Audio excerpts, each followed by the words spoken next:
Greetings, Sidekicks. This is Captain Comic, and welcome back to Marvel Ultimate Alliance 3, The Black Order. Now, where we last left off, we were in Asgard, which has currently been taken over by Hela and Hydra, a team-up I never thought I would see. So it's interesting. I do like it when these video games kind of put together characters you normally wouldn't see in the same place. I don't think Hela and Hydra have even ever been in the same comic together, unless it was just like a mention. So it's kind of they used to do, what was it? They used to do Marvel Team Up and Marvel 2-in-1, which Marvel Team Up was they'd have Spider-Man and then one kind of obscure character like Moon Knight or something. Like Moon Knight or something, and they'd be like, they're gonna team up against like one of their shared villains or whatever. It would always be interesting because you never get to see those guys interact, so you get some interesting stuff there. Or another one was the Marvel 2-in-1 was the same premise, but instead of Spider-Man, it's the Thing, and that was pretty great too. Because the Thing's personality is actually hilarious, because he's kind of just a regular average Joe. He doesn't think too highly of himself or whatever, and he's gruff and uses all this slang and stuff, and it's just great seeing him interact with people like Doctor Strange and stuff who are super refined or take themselves super seriously, and you've got regular old Ben Grimm just taking the piss out of him, oh yeah, haha, good for you. Okay, how do I get out of here? That's a follow-up question. How do I get out of here? Oh. Okay. Oh. Yeah, that would make sense. Let's do that. But, those are some great things. I'm gonna try and talk about, because I think we're coming up on Red Skull as a boss. I'm gonna talk about Red Skull a bit, because he's got some interesting history. So, his original origin was, he was a bellhop in, Nazi Germany back in, the 40s. Actually, no. Yeah, he was, actually. He was just an ordinary bellhop, had no skills, was very forgettable and stuff. And basically, he was in this German hotel that Hitler was staying at, and he walked in the middle of Hitler having an argument with one of his subordinates who was like, hey, yeah, you're not doing so great, we're gonna lose the war, this and that. And Hitler was like, oh yeah, I bet I could take, and he just points randomly, that random bellhop and make him the ultimate Nazi weapon. And then recruits the bellhop, whose name is Johann Schmidt, and is like, look, I'm going to teach you everything I know, I'm going to teach you all these fighting styles, and I will make you the ultimate Nazi. And so he trained him for months and months, and even gave him all these resources and stuff to use. And the guy put on a Red Skull mask, and the guy became the Red Skull. But Hitler, upon doing this, realized, oh crap, what have I done? I've created a Nazi leader more powerful than I am. So he secretly started plotting against the Red Skull, which the Red Skull knew. The Red Skull knew Hitler was plotting against him, which is clever. And he knew he was plotting against him, so he suddenly started making plans to branch off from Nazi Germany, because he was not confident in Hitler at this point. He was like, yeah, no, you've lost the war already and you don't even know it.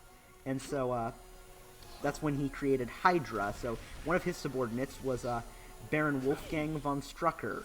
And he was like, yo, Strucker, I need you to go to Japan and found a Fourth Reich without any of Hitler's screw-ups. And when I come back, I will take over from you. And Baron Strucker, being Baron Strucker, was like, yeah, sure, I'll do that. But really, he also hates the Red Skull, because Red Skull gets all the credit and stuff. So, sometime during the war, Red Skull was just hiding in a bunker, and it got collapsed on him and spilled some chemicals that put him in suspended animation. But everyone figured he was just dead. So when Baron Strucker gets the news, he's like, all right, the Red Skull is dead, and so guess what? I'm the leader of Hydra now. So he takes over. Meanwhile, Red Skull is just frickin' snoozing in his bunker. And then years later, back in the 60s, although now it's probably, they're saying it's the 90s or something, that's what we were talking about earlier, an AIM soldier flies overhead and is like, hey, hang on, that's the Red Skull's bunker. I should go see if there's any cool stuff in there. So he looks through there, knocks over all this stuff, and accidentally awakens the Red Skull. Red Skull steals the agent's jet and takes the cosmic cube from him, takes the cosmic cube from the guy, and goes, you know what, I'm gonna go show Captain America who's boss. And so he challenges Captain America, loses badly and all that, and he eventually keeps coming back. He keeps coming back over and over again, and eventually, during one of his encounters with Captain America, he uses this stuff called the Dust of Death, which is essentially his version of Joker Venom. You know, because the Joker Venom from DC is it makes people look like him. The Dust of Death kills people and gives them like a red skull-like appearance. And so he tries to use it on Cap, but it gets blown back in his face. And so, but he somehow survives. He survives because he's been like training himself in immunity to poisons for years now. And what he does is his face just turns into a literal red skull, and so he doesn't need the mask anymore. And then later on, he's been in America for a while now at this point, and he decides to renounce Nazism because it's not profitable, and he admits he kind of admires American capitalism, which is kind of scary to hear like a Nazi say, oh yeah, no, I like the American way of doing business. And so he like starts wearing a business suit instead of his Nazi suit, and takes up like kind of business techniques and stuff, which is kind of interesting. And he becomes like the new way, like, because they were trying to modernize a lot of stuff in Captain America, so he became like the new wave villain for Captain America, and he's like deals with like real issues and stuff. So, like, again, modernized.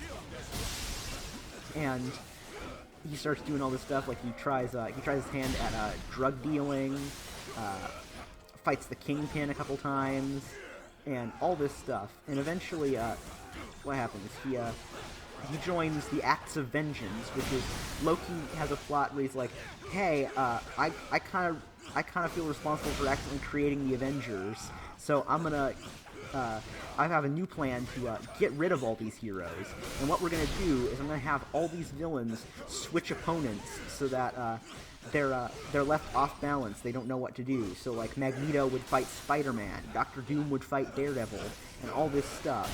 And so Red Skull joins up with them, but Magneto hates his guts from the get-go. He's like, look, you're a former Nazi, I'm a former Holocaust survivor, and so the Alliance kind of starts to fall apart because of that. And so Magneto buries Red Skull in like underneath their headquarters for like months, and so the Red Skull is left there with just nothing but water for like several months.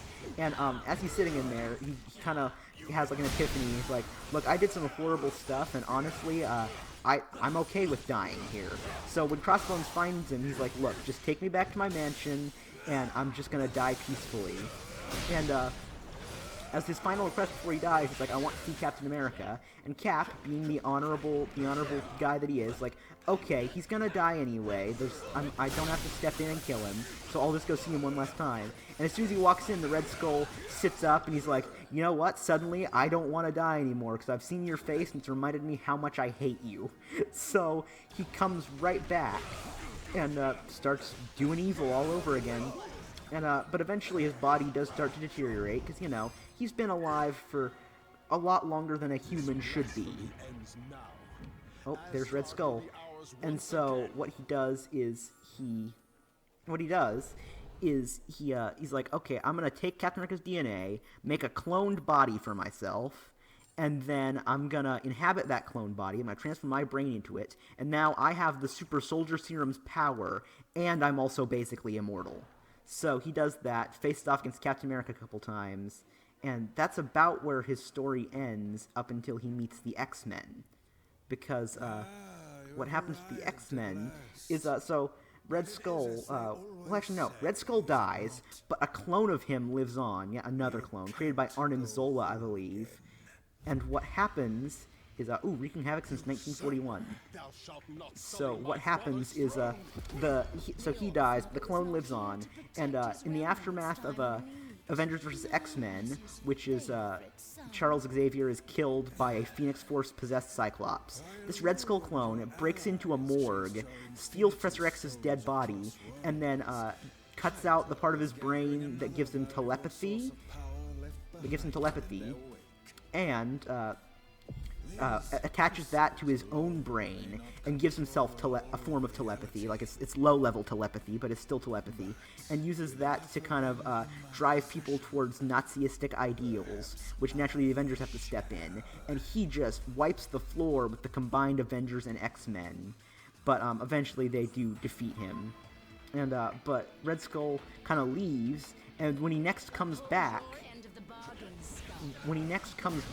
he has unlocked the power of Onslaught, who, back in the 90s, Onslaught was a combination of the dark sides of Magneto and Professor Xavier, who had, like, this giant armored suit and stuff. And so Red Skull then becomes Red Onslaught, and gains, like, super duper powers.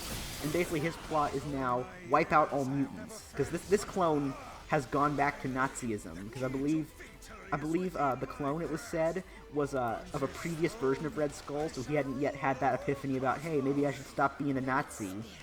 So he decides, you know what, we're not going to target the Jews anymore. No, we're gonna target the mutants. And so he creates, like, this concentration camp island where he starts kidnapping and then executing mutants. And so what happens there is, so the Avengers and X-Men are like, we need to join forces again, and while they're still losing, and so Magneto's like, look, we need to do something unexpected that'll throw him off.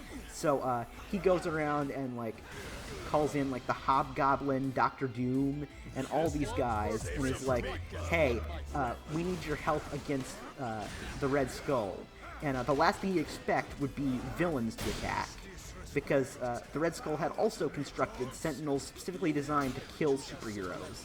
And so they fight the Red Skull, and Scarlet Witch has an idea. Scarlet Witch and Enchantress are like, look, we can do a spell that will invert his personality so that the good side of his personality comes out and he won't hurt us. So they try to do that, but and it works, but the spell also kind of, like, reflects around and hits everyone else, but they don't know that. So the villains come back, and they are slowly turning heroic without knowing it. Meanwhile, the heroes are turning villainous, and they quickly realize that, and so they're like, the only person who knows how to fix this is the now good Red Skull, so we're going to kill him. So the villains step in and are like, no, we have to form our own Avengers. They called themselves, like, the Astonishing Avengers or something. Yeah, they called themselves the Astonishing Avengers, and they're like, let's save this now he's now the White Skull, which, I mean, is still slightly racist if you think about it. But so what they do then is, oh god, that's gotta hurt. So what they do then is they have to go, and the Avengers and X-Men are both trying to kind of take over the world. The X-Men have created a gene bomb that will kill anyone who's not a mutant, and the Avengers are just kind of rampaging. So they're like, okay, we'll form the Astonishing Avengers, and using, with White Skull's help, they reset everything. They, ooh, it's the Red Skull in that body. They re-invert everyone, and before they were inverted, they recorded a message where the villains claimed they were the ones behind the inversions, that the heroes wouldn't take any of the fall for what happened.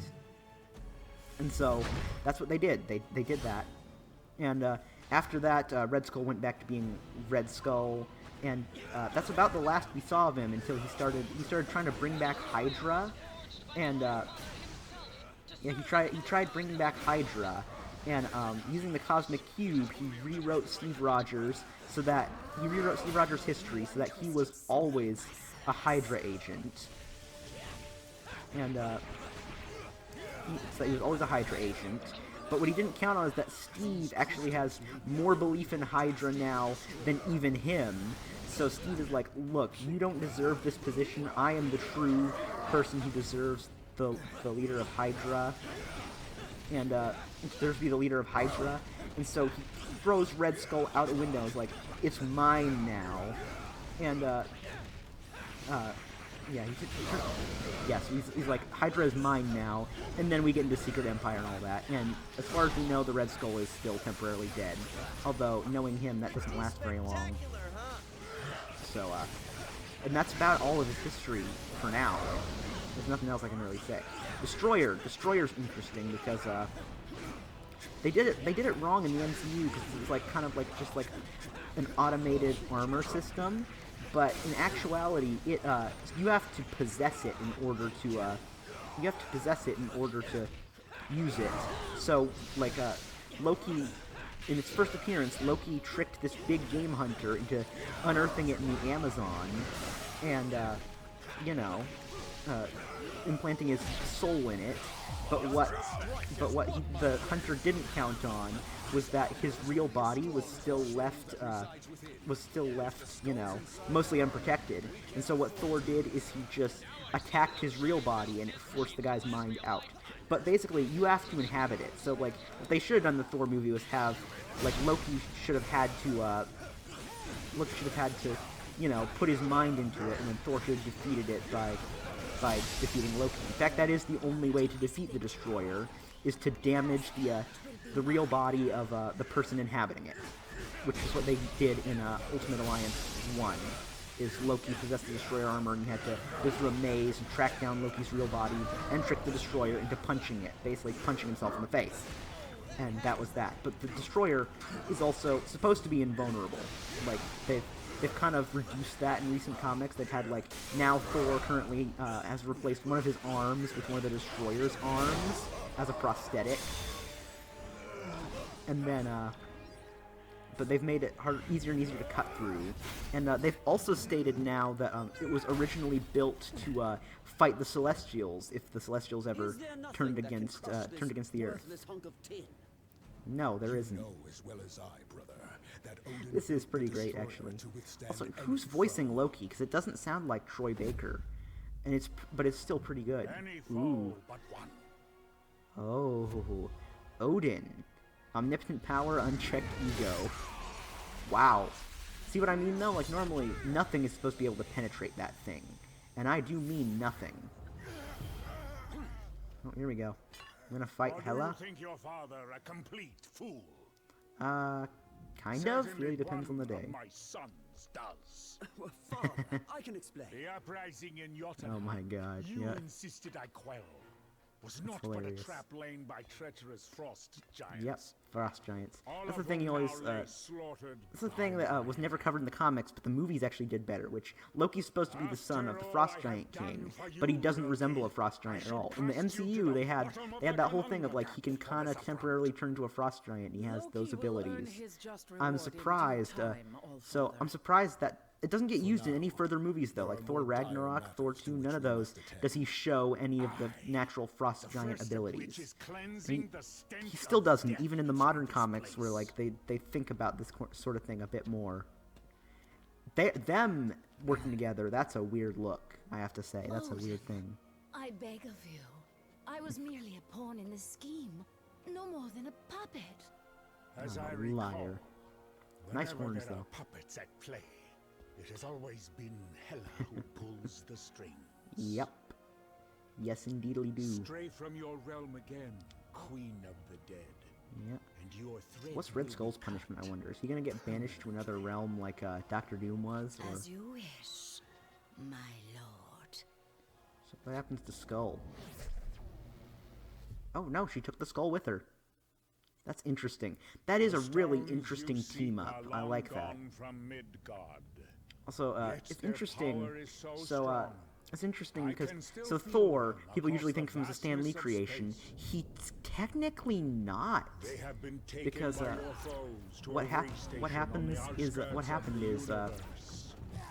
Stan Lee basically was looking at Norse mythology and he's like, man, I really want to write a story about like Thor or something, but he's Now like, being I swallowed whole don't by the have shadow the of time for it, because at the time he was writing Fantastic Four, And X-Men, the tyrant who Spider-Man, delivered like it the to us Hulk, all. and like 2 other series, and so he calls up his brother. Yeah, Stan Lee has a brother who is still alive, I think. His name's Larry Lieber. Any fading hope that Lieber, our Lieber. worlds have left to Larry Lieber will survive say. the And coming he was like, hey, darkness. I want to write this, but I don't have time. Can you write it? And so the guy's like, sure. And so he took the first issue was written by Larry Lieber, and from that point on, it was basically Stan Lee's brother's shtick, unless he didn't have I the must time. rest and repent. Okay. I am aware of the severe. Oh, Some of these they can okay, what are we enhance. doing? Okay. Let's break some crates, because man, this is great. Ooh, Rainbow ISO 8. That's what he was giving us. Yep. Rainbow, rainbow. This is great. Man. And this is gonna be the final chapter of the game. After this, so. But we'd better quit for now, because this has been Marvel Ultimate Alliance 3, The Black Order. If you liked it, click like. If you didn't, click dislike. And if you want more, please click subscribe. This is Captain Comic, signing off. Bye-bye, guys.